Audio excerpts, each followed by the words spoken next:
Professor Nitesh Chawla is the Frank Freeman Professor of Computer Science and Engineering at the University of Notre Dame. He's the founding director of the Lucy Family Institute for Data and Society. He has expertise in artificial intelligence, data science, and network science. His research focuses on leveraging technology for the common good through interdisciplinary collaboration, and he holds concurrent faculty appointments in the Department of Applied and Computational Mathematics and Statistics, as well as the Department of Information Technology, Analytics, and Operations. The two of them are in two different colleges. One is in College of Science, the other is in College of Business. Chawla was inducted as a fellow of the Association of Advancement of Artificial Intelligence, the Association of Computing Machinery, the Institute of Electrical and Electronics Engineer, and the prestigious American Association of Advancement of Science. He has awards, which include the IIE-CIS Outstanding Early Career Award, the IBM Watson Faculty Award, the Rodney Gani Award for Community Impact, and he earned the first SourceBank Technology Commercialization Award, the Outstanding Undergraduate Teacher Award, as well as the National Academy of Engineering New Faculty Fellowship, among several others. He founded a company called Unethical, which is a data science software and cloud computing company, which is currently leading. So we have with us today a very distinguished personage who is going to share with us on the themes for this week, which is case studies of unethical applications of AI in teaching and research. You're welcome, Professor Nitesh. All right. First of all, thank you so much, Felix and Chawla, for organizing this, and I'm excited to see the extensive participation that you all have had and maintained over the last several weeks. And I think the curricular structure of the course, of the curriculum, has been fascinating, and to be able to engage a diverse audience for several weeks is quite an achievement in itself. So again, congratulations to the two of you for really leading it from the front and getting us all together.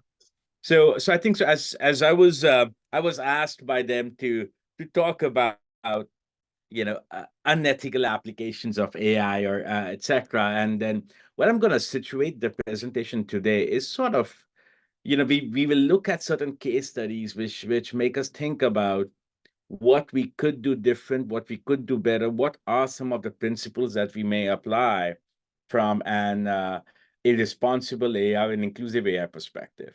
So I'll set the stage by saying that while the talk is on AI ethics, I think ethics and it's also a complex term that I don't feel we have fully grasped ourselves with. Because as we are developing these tools and these technologies, the question that I often ponder about, whose ethics is it? Mine, yours, the US regulation, the European regulation, the Asian regulation, the African regulations. So what are the ethical principles? Or is it my ethics that I'm imposing on all of you from that perspective? Is that a fair thing to do? And then as well as there's another phrase that's burgeoning. It's called responsible AI. And that also, I'm thinking deeply about is whose responsibility it is. Is it the AI tool that has to be responsible? What about the responsible humans who make responsible AI? Is it the humans who are developing the technology of AI? Is it the AI technology itself? Is it how AI technology is being used? So where is the notion of responsibility set? And what does it mean to be responsible? We are sort of giving this phrase of, the AI as a technology has to be responsible, but it's not, out in the, it's not acting as a rogue agent, right? It's sort of, creation of researchers, practitioners, technologists, and as well as how it's being used, where it could be a dual use risk of certain technologies that we create. So where's a paradigm of responsibility? So those are some of my preconceived notions as I think about this topic, but we'll still go through some different segments of these discussions as we go through the lecture today. All right. So let's first begin with what are some of the things that we think about, right? Like if you imagine the notion of fairness, where does fairness come from as a concept to practice, right? Are we mitigating representational and allocation harm? So if you think about the large language models, that have become extremely popular today, billions and billions of dollars, trillions perhaps, and the $1 trillion economy is expected out of these things, but billions have been invested by big technology companies, which are largely based in a couple of different countries, a couple of different regions.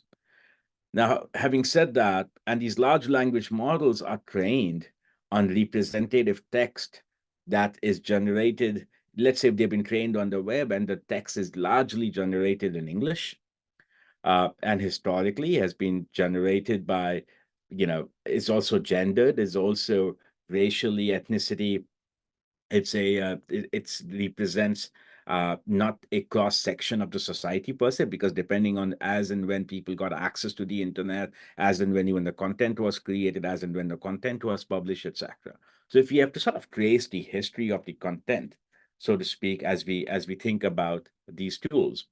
So is the language model that we are using representing languages that may not be as universal, may perhaps outside of English?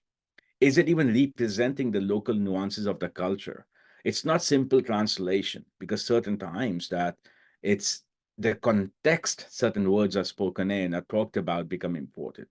So how are we sort of representing this? And if these, you know, uh, large language models go significantly mainstream across the world, is knowledge now, or access to knowledge, going to be a nuanced access wherein certain kinds of information that was produced, published, made available, that's what is now becoming accessible to us? So the question I often, and then at the same time, it's very expensive. It's the cost of obtaining the compute resources to build these language models, etc., is not easily accessible. So what do we do? How do we sort of create these language models who are inclusive of the global South, who are inclusive of low resource languages, who are inclusive of low resource representations in these data sets? So I think so we have to really begin to think about fairness and almost do a history lesson on where the sources of knowledge and data are beginning to come from, are coming from, to begin with, and then these models are going to be automatically biased towards it. And then there is also, we don't quite have a formal conceptualization of bias. Like, what is bias? Is it the bias in the learning algorithm? Is it the bias in the data? Is it the inductive bias of the algorithm? Is it the bias that the data is introducing? Is it a bias of the both? Is it a bias of the human who would be using it later? Is it a bias of the human who's posing the prompt or posing the question or the query that's generating? We need to develop these conceptualizations of bias where these biases perpetrate in our use. And those lead to unintended consequences, perhaps. And then, as well as we think about values alignment, we talk about alignment of values between the new AI tools and humans and things. What values are we talking about? Maybe we should just simply focus on is what's the notion of human dignity? Are we able to respect that human dignity within the use and development of these AI tools? And then, as well as these huge issues with a variety of application domains, when we think about imbalanced data, I'm not sure if you had lectures on imbalanced data, but the notion of imbalanced data comes in when we are the class of interest, right? When we're trying to make a prediction. So if you imagine Google, right? We all use a search engine, take a search engine, your favorite search engine, Google, Bing, whatever it may be today. And out of millions of pages, these search engines want you to focus on the first 10 return, the first page. You can keep going on to multiple pages of their search results, but they want you to focus on that top 10 out of millions. So so that is an imbalanced data. That the point here is we want to identify things that matter to you. It's like finding needle in a haystack. Of all the other information, which is the most relevant piece of thing? If we are trying to predict fraud, Thankfully, fraud doesn't happen as often. If it did, then, it'll be a significant more issue. But if it's credit card fraud or financial fraud, etc., it happens relatively small population, right, who are conducting fraud or who are victims of fraud as compared to the global population. But any machine learning model has to identify fraud. So if you have a distribution that says 98% is non-fraud, 2% is fraud, or 99% is non-fraud, 1% is fraud, I can be 99% accurate by saying there's no fraud in my data set. Great. But I've missed that 1%, which is going to be very costly. I'm trying to do a disease prediction, right? So we had the project on adverse drug effects during labor and delivery with women, and only 0.5%, 0.32% were only 0.32% were adverse drug effects, but they were costly. They harmed. Could be loss of life, additional stay in the hospital. So these are costly errors. However, if I just simply predict that there's no harm from these drugs during the hospital stay, I'm 99.68% accurate. Sounds great, but there's no point. What's the point? Because I'm missing that 0.32%. And that's what is sort of could be perpetuated more, these imbalanced data scenarios wherein what we are trying to predict, the things that we are interested in, it's like finding needle in the haystack. It's relatively rare. And we have to. That's why I really applaud the team for doing this school or this training sessions within Nigeria. It is important to start thinking about these problems, to become aware. Because at the end of the day, either we are developers of these technologies or we are users of these technologies. So what kind of training, awareness, responsibility we all can collectively share as we build through these things. And as we think about bias, right? A bias is part of human cognition in many ways. They are prejudices or stereotypes, and there have been multiple studies done by social scientists and psychologists on understanding bias in human conditions. And this sort of, and it's a self-perpetuating cycle that sort of goes through language, through action, through speech. And if the data is representing these kinds of prejudices or stereotypes or biases that we have established through our writings, through our audios, through our speeches, through our other things, what is the role of these AI systems to be able to identify the risk of these prejudices, the risk of these stereotypes, the risk of these biases, and how do we measure it? Right? Because there's almost every product that we release today out in the wild goes to whether it's in financial product or a healthcare product, goes to validation product. There are measurements associated with it. We don't really have such a measurement of any AI system today that says, oh, these were the potential sources of bias. These were the potential invalidity of the data. This is the potential bias that may be within the models. And collectively, these are the risks. And collectively, this is how we may mitigate that risk. We just simply focus on how accurate we are. Right? So how do we sort of bring all these things in? So I'm excited about where we are with AI, but I'm also excited about where we need to go. I feel a lot of these advances need to be made for us to be truly create trustworthy and inclusive AI systems. And there's also the notion of bias and beliefs associated with a decision-making process, as I already said. It's sort of the mental framework. So how do we sort of become aware of these mental frameworks of positive or negative actions that we may take through our beliefs, through our prejudices, etc., which leads to the way we may begin to develop AI systems or use them. And that's the risk. And this is what I talked about when we think about responsible AI. The question is, whose responsibility and where does the responsibility begin? Is it our understanding of our framework, of the experiences that each one of us individually or as a collective have had over the years that has shaped who we are as individuals? And if we are now in the use space or development space, what kinds of things we may perpetuate, what kinds of data may have perpetuated in the past, and as we think about it. So the way we, have to begin to start thinking about is, as we think about inclusivity, NGOs, AI research, interdisciplinarity, it needs a collective effort, right? We absolutely need to have, and this is something I'm pushing very hard through our initiative at Lucy Family Institute. We'll be announcing certain things for next year as well. So please stay in touch with us on these things. But how do we have a global South representation seat on the table, right? Wherein there's not enough affordability on large compute clusters. You can't, right? It's expensive. Uh, Languages, resources, culture, experiences, beliefs, uh, etc. How do we capture those?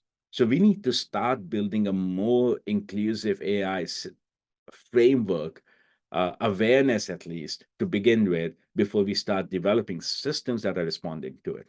And what I often say is, how can we do more with less?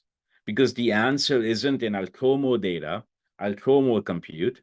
If I throw more compute, throw more data, I may actually fit my model more to what the finer nuances in the data, and may actually make it a bit more sensitive to stereotypes in a bad way. So how do we sort of do more with less? How do we sort of begin to think about some of these aspects? And as we there's this stakeholders agreement on fairness process. This is it's not developed by us. It's published work. I should have had a citation here, but I'm missing the citation on this slide. But the key thing is, as we think about this framework, how do we identify stakeholders and landscape? Let's sort of think about, we have to go through almost like a design thinking exercise together. So imagine if we were to all be together in, say, Nigeria, and organize this sort of a process-driven framework where we say, okay, what are the goals? What are the outcomes? What is the current landscape that looks like? How the AI or ML system may be used? What are the user needs? Let's identify those. What are the potential sources of biases that we should be sensitive to and sensitive about? How is there ways for us to correction it? What kind of co-creation we may do? And then we can sort of go through building the model, evaluating it, testing it, doing some user-oriented testing, bring in stakeholders at every phase of the testing, and identify measurement metrics, value systems that the stakeholders can benefit from, and then monitor them over time. Because invariably, even if we go through this exercise, there would be leakage. There would be things that we may not have caught fully. There would be things that may emerge later, or there would be things that would be hidden biases or latent biases in data that we may not have fully sort of reflected on as we are building these AI models. So we must have a continuous monitoring and measurement framework to go about this. So imagine if we could do this as a collective partnership, where we go through this exercise, we go through an understanding where everyone has a seat and voice on the table, and we start building those things. Like, these are the things that I'm totally excited about today. And as at what we are thinking about quite a bit, how do we create this kind of an inclusive? And then if we take on the UN Sustainable Development Goals, let's take on poverty, let's take on climate, let's take on other environmental challenges, etc. Let's take on healthcare. These are all, sustainable development goals. And now if we take those goals in that context, and we say, okay, what can AI do to as an accompaniment to the human intervention, to the study intervention, etc., to think about these things. And I'll talk a bit more about these intervention designs, etc., later on. But that's how we have to begin to start thinking about, to avoid some of the risks that we're already experiencing today. And my concern, my friends, is that we have to do it now. Time is something that we have to get ahead of, because at least that dialogue some of the actions, some of the frameworks have to begin to be developed as a joint partnership from this regard.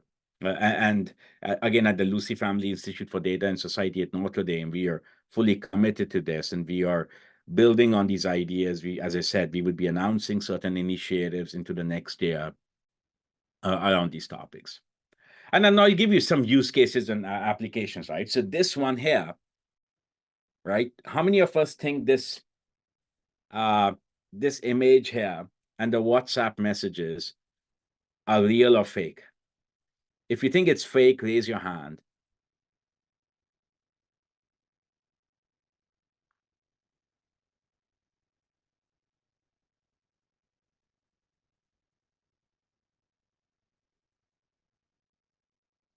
All right, about 12 have raised. If you think it's real, do a thumbs up.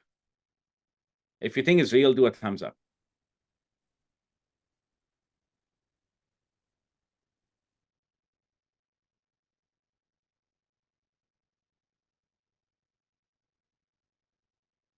All right, so it's kind of, you know, like a 60-40 split between fake and real. This is fake, right?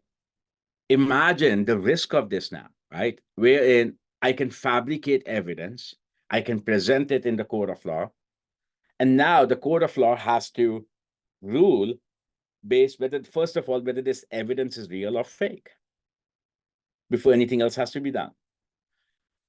Traditionally, these snapshots or images were, you know, these are all admissible evidences, but now there has to be an additional burden of proof that needs to be attached. Is it true or is it not true? Is it fake or is it not a fake? Because there is a you know, somebody's life could be at stake, right? Based on a conviction and things like that on AI generated fabricated evidence. So if AI is able to deceive the human eye, then there's a great risk that we will not be able to tell when an image or video is actually real. So we do need, it almost is like AI versus AI. They would be it's more sexy to generate fake images. It's less sexy to, you know, create counter-attack mechanisms to identify what it's not as you know, I was reading in the news 2 days ago that OpenAI actually has technology which is more than 99% accurate or something, which can detect whether an essay or something was generated using a chat GPT, but it's not released it yet because it's trying to figure out, you know, do I lose my current customers if folks uh, are using if there's an anti use technology also available, etc. So there are these things that these challenges, these dilemmas that these corporations are also facing, and you know, and there's a risk of proliferation of not just inauthentic, unoriginal essays or papers, but also evidence like this. So they could lead, these things could lead to, this could be a challenge of preservation of justice, if you will. How do we sort of think about using something in the legal system, in the justice system, that can identify whether the evidence was factual or not? So there are a variety of generators today, right? Where you have, you know, Midjourney and DALL-E and etc. And could we identify something that, you know, could there be a gatekeeper check that can say, or could these companies even put a faint, some notion of a watermark that is not, that is detectable by a machine, may not be detectable by a human who's looking at it, but at least that machine can detect what those watermarks are. And these advances in new AI, you know, now we can take text and convert to images, text and convert to videos. We can go from image to, I mean, these are remarkable algorithmic advances. This is beautiful. But at the same time, we haven't quite figured out how to counter it. There's a risk of using it, right? So again, I go back to the notion of responsible AI. Where does the responsibility lie in its dual use of these technologies and its misuse? or in the good use of these technologies, right? Could it be an accompaniment for creativity, which is great? But if it's not used as an accompaniment to good, honest creativity, what is it? What if it falls in wrong hands and it sort of permeates the justice system in things that we don't expect it to do? And so these are some of the questions that we need to ask: is can we what if we do use an AI detection program and it's not always 100% accurate? Like what we have seen over the years is, after DNA testing came to being, certain convictions were overturned based on DNA testing. Someone was convicted, but then DNA testing proved them innocent later. It has happened multiple times because of the foolproof nature of that, perhaps. So could we get to that? What if someone is convicted based on AI generated images or evidence or things like that? What is the correction that we may do to it from that perspective? The other thing as well is that, there is privacy. How do we sort of really address the issues of privacy? Privacy by default, privacy by design. There's GDPR now, there's Consumer Protection Acts. As we are browsing the web, we are leaving our cookies, our footprints on our preferences, our behaviors, things we see, things we browse, etc. So there's a lot of awareness into these systems of who each one of us are. Right? So what does notion of privacy mean? What kind of things we can do when we address privacy? And there have been multiple leaks, right? That confidential data, open source bug, and grocery data breach. There's numerous of data leaks that happen. And this data that's being captured by all of these companies is also being used to train, to personalize for recommendations or search or things like that to each one of us, right? The power here is, it's not just I'll do a broad recommendation, a marketing recommendation that goes to a significant population. I'm now able to be micro. I'm not able to be exactly to who you are, to that individual, and what's the risk that accompanies that recommendation. So we have to really start thinking about, like, the question that here is, how can AI systems be designed to harness the potential for societal benefit while ensuring uncompromising standards of data security and user privacy? At least that if your data is being captured by this organization, you admit you agreed to those cookie policy, you agreed to those privacy concerns. But then if the data is leaked and it falls in the wrong hands, what does that mean? Right? And then how are the AI systems sort of balancing the societal policies that's good for the society?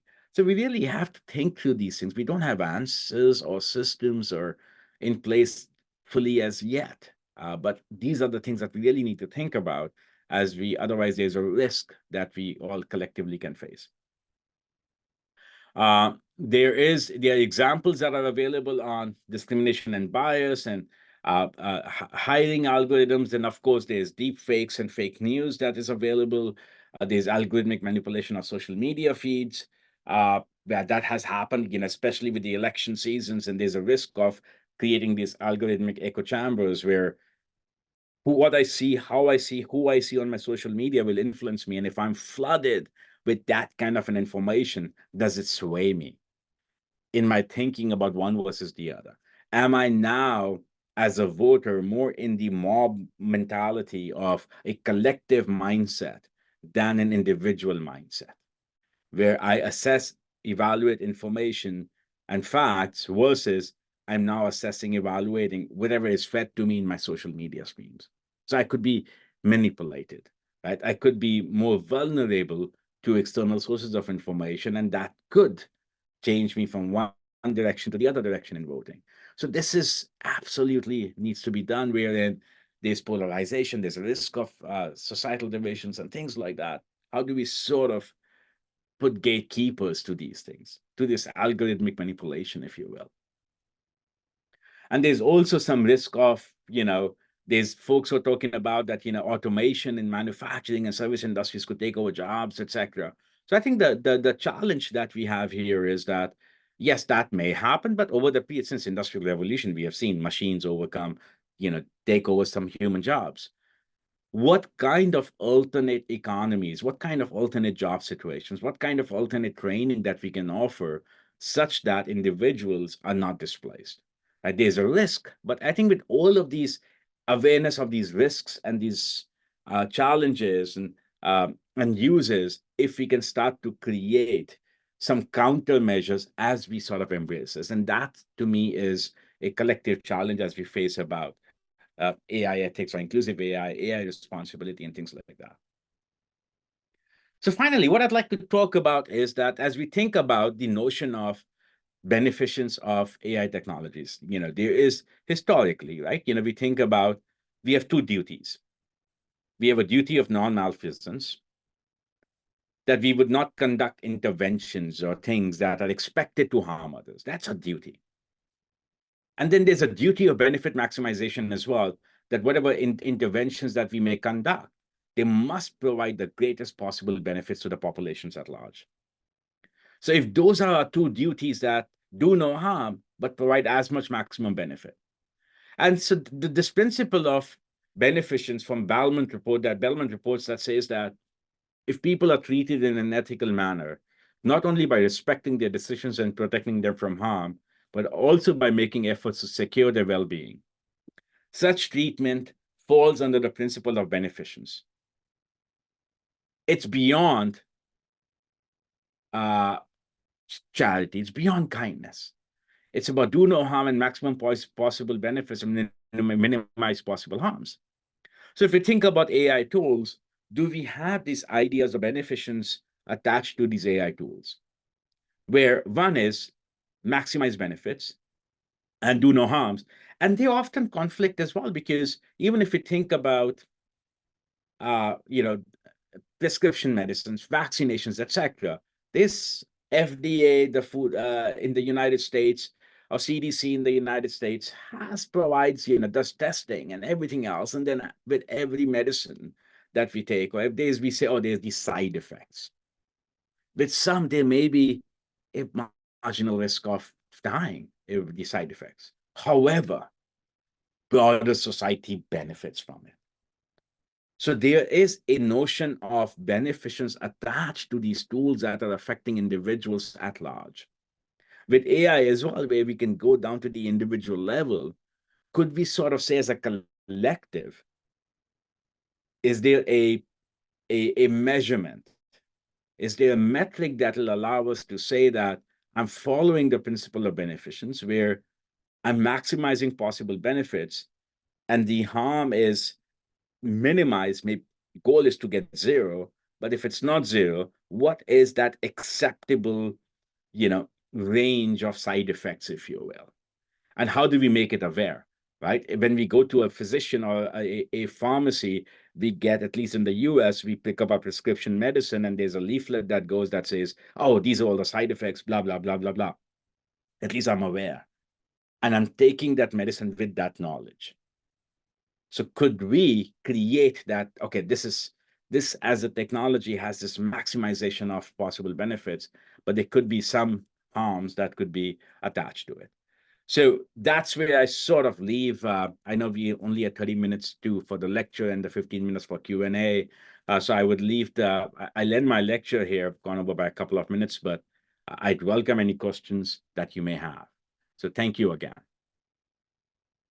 Wow. Thank you very much, Professor Nitesh. That was an insightful presentation. It's quite a whole lot to take in, ladies and gentlemen. He started by sharing with us, asking us the question, whose ethics is it that we are even pursuing? He looked at a number of issues, inclusivity, disciplinarity.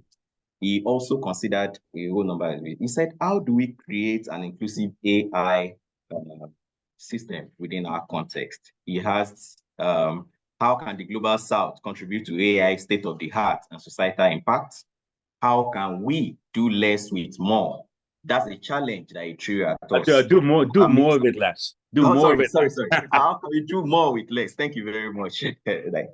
Thank you very much. So I won't go over all these once again, but we're now at the Q&A session, and I know we are all dying to ask our questions.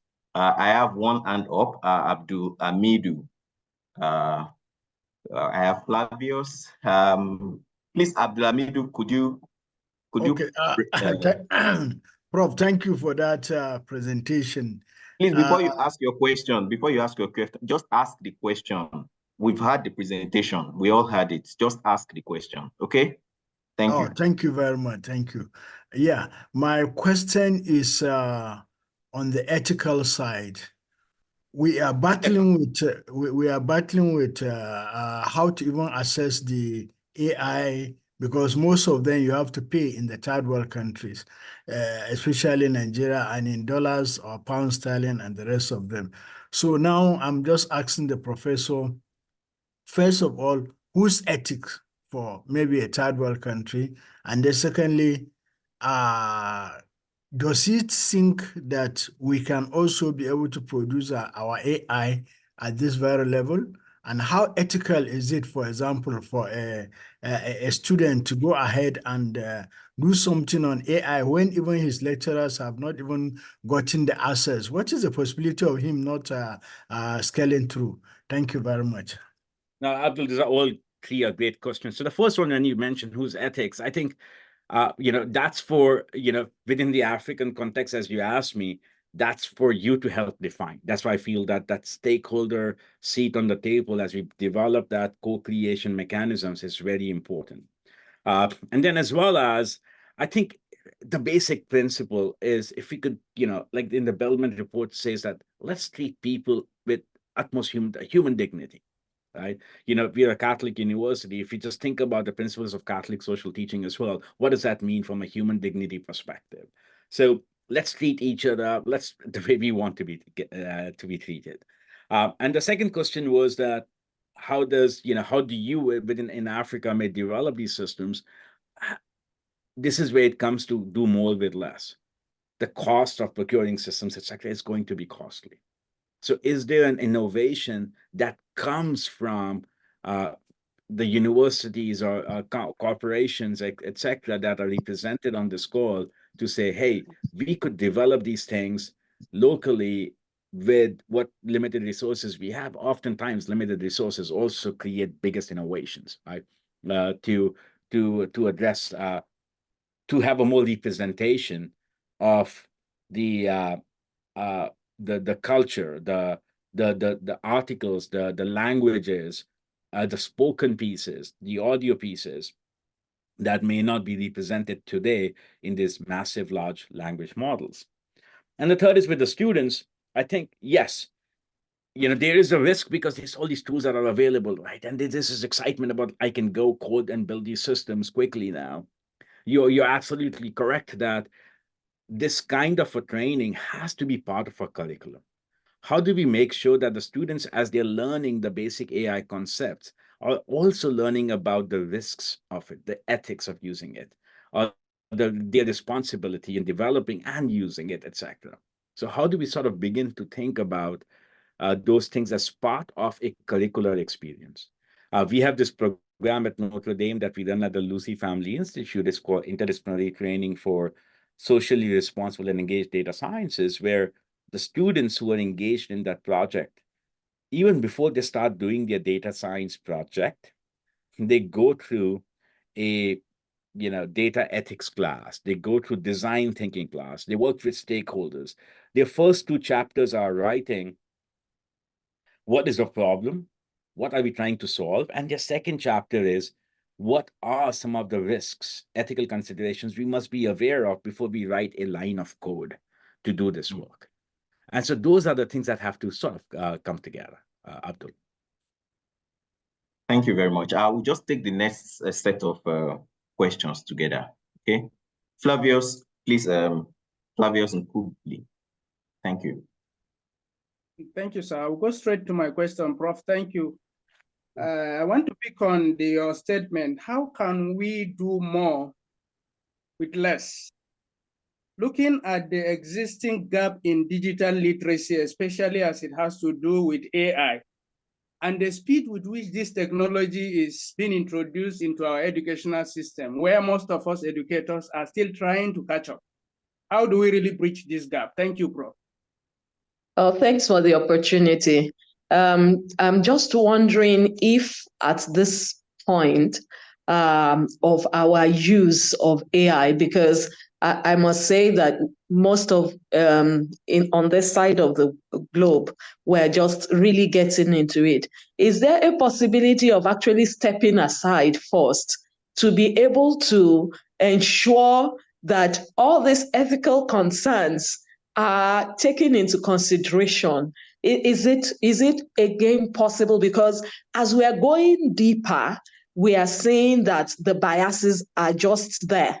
And even if our students, if we see the potentials for our students, we see the potentials for our research, we are seeing a lot of gap that is already there.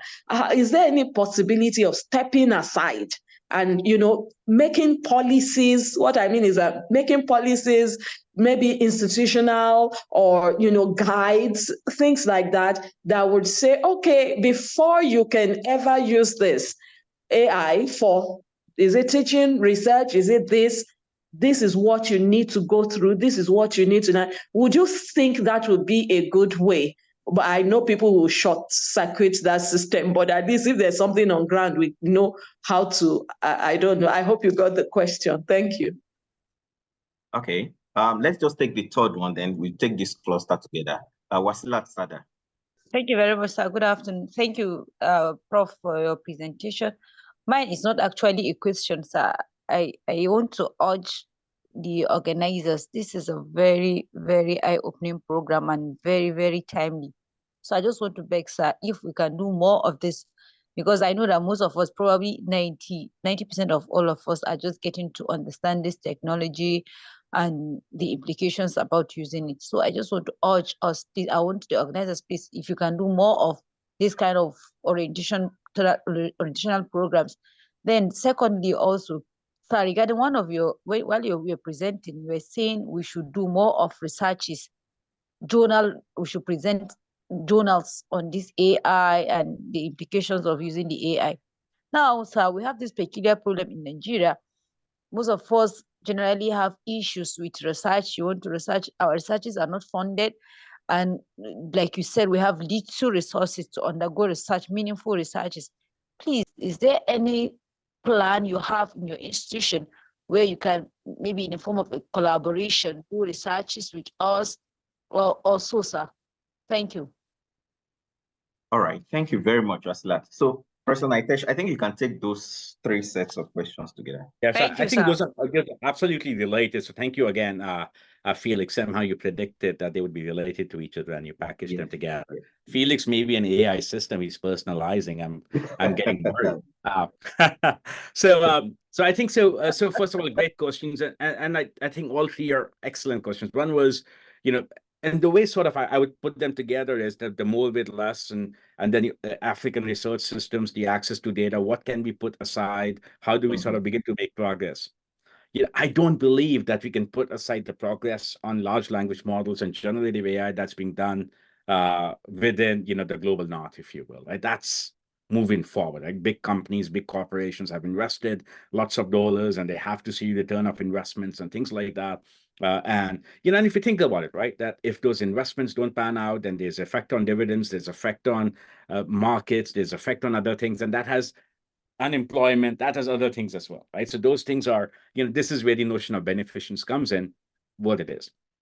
However, as I've been thinking about, what would be amazing is, imagine if we could sort of do a principal study that comes out of some PhD students, or collective all of you, or a group of you, or a subgroup of one of you, which sort of looks at the performances of all of these available language models, whether it's, ChatGPT, Llama, Gemini, and others, and try to identify where they fail within within the African context of use, if you will, where those biases already could be identified based on certain prompt generation. That could be an eye-opening paper. So what we need to do collectively is educate the world where the risks are. If we haven't educated the world where the risks are, and we are researchers, how do we educate? Is by facts, by data, by measurement, by metrics, by peer-reviewed papers versus anecdotal evidence, right? So the onus is on taking charge of this situation and saying, okay, this is a research that we may do. And as I mentioned, we at the Lucy Family Institute, we are committed to collaborating with you folks on these problems. This is something which is very near and dear to me as we think about, how do we advance common good? How do we really maximize a global societal benefit? In using developing these technologies and how everyone can come along, and it just doesn't become a domain of a select few who have access to these massive resources and they can optimize and build these language models and publishing it, etc. Where I do realize that these things do take an investment. Academic publication is a long process, etc. But maybe if we think about it as a collective, more could be done as a collective than as individuals. Thank you very much, Professor Nitesh. The fact that I don't see any more hands raised means that your questions are satisfactory. There's one hand by... But I called it. I called it. All right, Tokunbayola, please unmute and ask your question. Please. Yes, thank you. Thank you, Prof. What has been the experience in Asia, India, for instance? Have they been able to develop AI systems that are indigenous, in a manner of speaking, to India, of Asia, compared to Africa? Thank you. I think, yes, I think India and China have made significant advances, right? So I'm more familiar with what's happening in India today.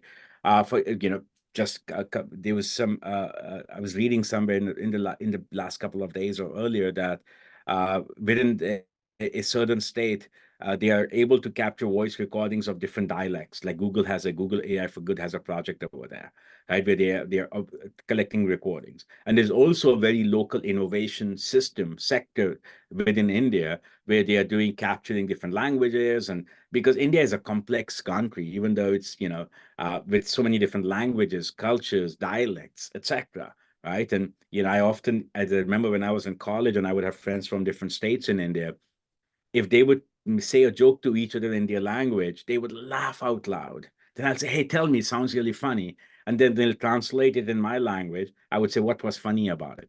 And because we lose the nuances in direct translation, right? So that's how do we sort of begin to, so that kind of a data capture generation is being done quite extensively right now. And the government of India has taken significant initiatives. I'll be going to India in the next few weeks to speak at within the state of in Telangana, Hyderabad, which is the IT sector of India as well, about generative AI, etc., and things like that. So these investments are being made within India. There are efforts, including supported by Google, etc., on collecting local data and customizing, personalizing to the local context. And then as well as local startups are coming up, which are basically trying to, optimize, fine-tune these large language models to work within a specialized context. There is technology such as code switch text and things like that. In fact, I had an undergraduate student over the summer do some work between English and Hindi, which is the most commonly spoken language in India, to study that as well. Thank you very much, Professor Nitesh, for for answering these questions, the detailed responses to the questions. Ladies and gentlemen, I think we are gradually drawing to a close. I just want to say one thing that what many people may not know is that Professor Nitesh is not just a guest speaker on this presentation. He's also the faculty collaborator from the Notre Dame side for this project. So he's providing a lot of insights to us that we can use and take forward in this project.